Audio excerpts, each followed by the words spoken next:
district in Annapolis. I am the minority leader, so I also represent the Republican caucus in the Senate. Before I go farther, I want to just also acknowledge a passing of a good friend of mine and a good friend of many of us in this room, Hobie Wolf. Had passed away last week and had the funeral yesterday and the viewing on Thursday, so I just hope everyone here will keep Pat Wolf and the family in their prayers. It'll be a big loss for all of Carroll County, but especially South Carroll. Also, I want to acknowledge someone from Carroll County who means a great deal to the Republican Senate caucus. He does a tremendous job for us. He was already introduced as a former delegate, but I want to introduce him again. Joe Getty. He's a tremendous benefit to us.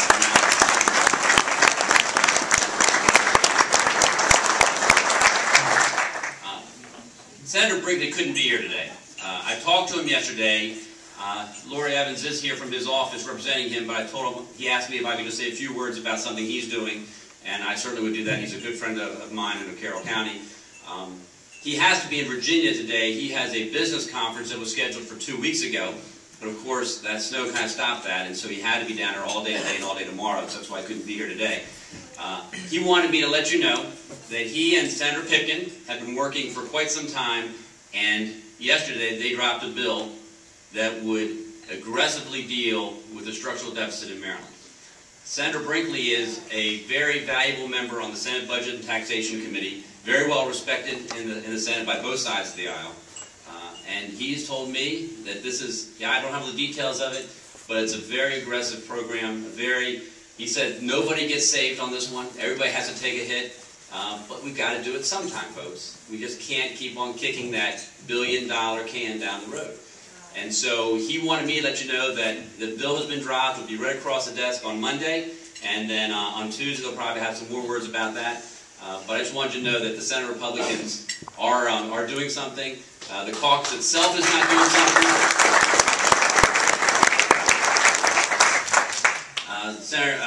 Delegate Stockstill wanted me maybe to explain why the Senate Republicans as a group has decided not to participate in the budget joint hearing on Tuesday. Just real briefly let you know why. We see it as a political stunt. We were confirmed by that when Mike Miller was asked about it. He said, sure, it's a political move. Of course it is. He said that basically what happened was back in the Maryland Association of Counties had a conference last fall, and I went down there representing the Republican caucus, and I was on the dais with Speaker Bush and a representative from the Democratic senators, and also Joe Bryce, the liaison for the governor. And the other three got up there and talked about how, oh, here's this tough time for locals, we're trying to do the best we can, and all this kind of stuff. And I got up there and said, folks, they're killing you. They're killing you. They have a deficit of $3 billion. Someone told them that they hadn't been cut very much. I said, you've been cut $400 million in local government. And the only answer they have is tax increases. I said, you should make sure before Speaker Bush leaves this room today, you ask him, will he raise taxes in 2011? Don't ask him, will he raise taxes in 2010? Because they will never raise a tax in an election year. I'm from Howard County, and the county executive in Howard County back in 2002 when he was running for re-election was running around telling people, it's not wise to say you're going to raise taxes in an election year. And then in 2003, he raised the income tax in Howard County to the highest level possible under law.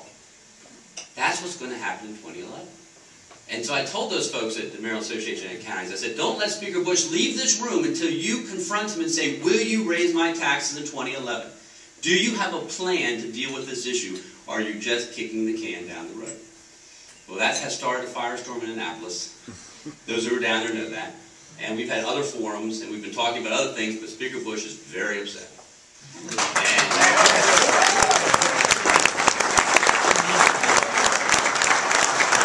Because, ladies and gentlemen, no matter what party you're in, power does not like to be challenged.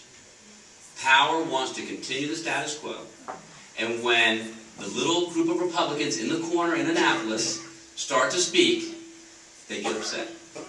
And all too often, and for all too long, we have not spoken loudly. We have not told people what we think. We have not confronted them with their mistakes, and we're going to do that this year.